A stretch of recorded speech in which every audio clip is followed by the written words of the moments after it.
नमस्ते बिटिया, हमेशा खुश रहो बिटिया. Myself, JV and Dr. Ravi Jain, Associate Professor and HOD, Department of Practice of Medicine at Faculty of Homeopathy Science in JYOTI VIDYAPEETH Women's University, Jaipur. In this series of lectures, we are discussing about the various diseases related to the respiratory system. In today's lecture, we are going to discuss about tuberculosis. In the past, we have discussed about bronchial asthma, we have discussed about COPD, we have discussed about pneumonia, and we have also discussed about cystic fibrosis. Today, we are going to discuss about an important disease, that is tuberculosis. Tuberculosis is caused by the infection with Mycobacterium tuberculosis.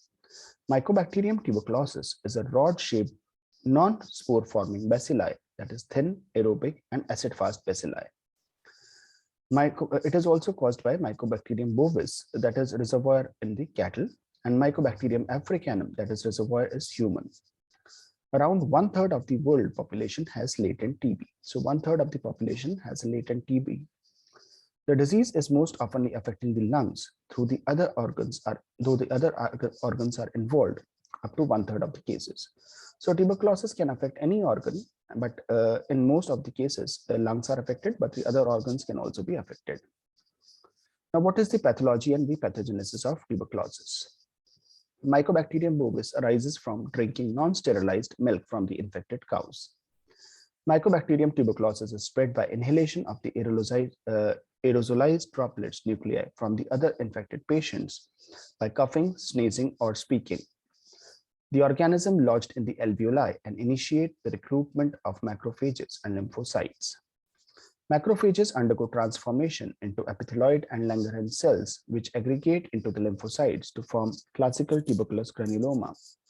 A normal lung tissue is lost and is replaced by the mass of fibrous tissue with granulomatous inflammation that is characterized by presence of large number of macrophages and multinucleate giant cells.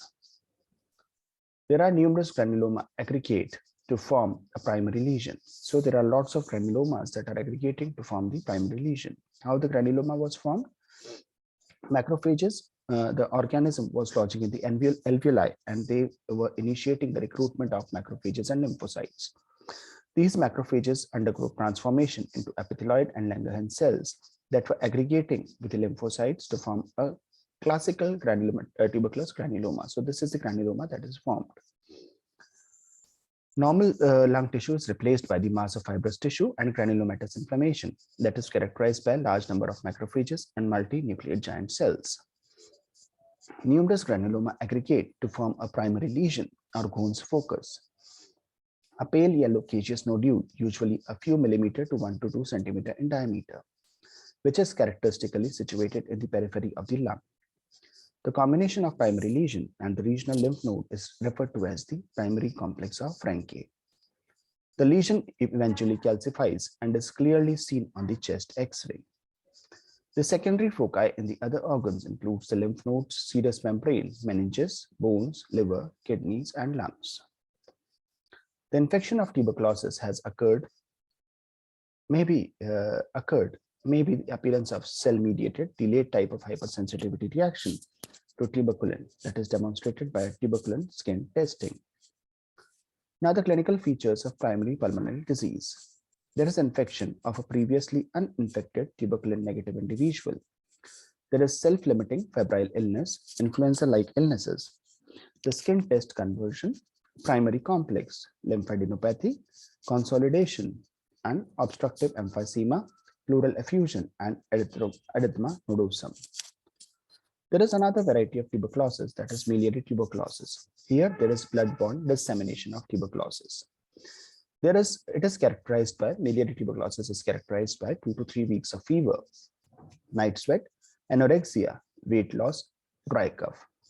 So miliary tuberculosis is basically a blood-borne dissemination that is characterized by 2 to 3 weeks of fever, night sweat, anorexia, weight loss, and dry cough. In the chest X-ray, there is classical appearance of fine 1 to 2 millimeter lesions that is known as millet seed appearance. Anemia with leukopenia reflect bone marrow involvement. There is another variety that is known as post-primary pulmonary tuberculosis. So there was primary pulmonary tuberculosis and post-primary pulmonary tuberculosis. In the post-primary pulmonary tuberculosis, there is exogenous, that is new infection, or endogenous, that is reactivation of a dormant primary lesion can take place. There is infection in a person who has been sensitized by earlier exposure. Most commonly, it is occurring at the apex of the upper lobe, where oxygen tension favors survival of a strictly aerobic microorganism. There is insidious in onset with developing slow over several weeks. Systemic symptoms include fever, night sweat, malaise, and loss of appetite and weight. There is chronic cough with hemoptysis, pyrexia of unknown origin, unresolved pneumonia, exudative pleural effusion, or it can be asymptomatic, that is diagnosed on the chest X-ray. The patient complains weight loss and general debility, and there is spontaneous pneumothorax. There are various radiological changes, which includes ill-defined opacification in one or both of the upper lobes, as in progression occurs, consolidation, collapse, and cavitation to varying degrees. The clinical features of extrapulmonary disease includes lymphadenitis, gastrointestinal disease, pericardial disease, central nervous system disease, bone and joint disease, and genitourinary diseases. The diagnosis of tuberculosis is characterized by unexplained cough for more than 2 to 3 weeks, particularly in the area where TB has been prevalent, and direct microscopy of the sputum. Now let's start with the management of the tuberculosis. In the management is a larger portion of tuberculosis, and in the management we will be discussing about both the homeopathic as well as the modern medicine management. So let us first start with the management of the modern medicine. So the first line of treatment includes the initial phase that lasts for 2 months. It is characterized by rifampicin, isoniazid, ethambutol, and pyrazinamide. It is characterized by continuation phase of 4 months, in which isoniazid and rifampicin are given. If pyrazinamide is not given or cannot be tolerated by the body, then initial phase of 2 months is characterized by ethambutol, isoniazid, rifampicin, with a continuation phase of 7 months, including isoniazid and rifampicin. There is another second line of antituberculous drugs, which include streptomycin, kanamycin, amikacin, capreomycin, ufloxacin, levofloxacin, moxifloxacin, ethionamide, and prothionamide. Other drugs of second line of antituberculous drugs includes cycloserine, PAS, and cycloserine and PAS are bacteriostatic. Homeopathic management consists of symptomatic treatment, which includes various drugs like sulfur, arsenic album, ars iode, tuberculinum, phosphorus, iodum, silesia, sanguinaria, calcarea calm, lycopodium, rhinia, calcarea phos, ammonium, calcarea iode, sepia, nitric acid, and philendrium. The detailed management of all these drugs have been given in my PPT. So this was all about tuberculosis and its management. I hope you must have understood the session properly. If you have any query, please mention in the comment box and I'll try to resolve it.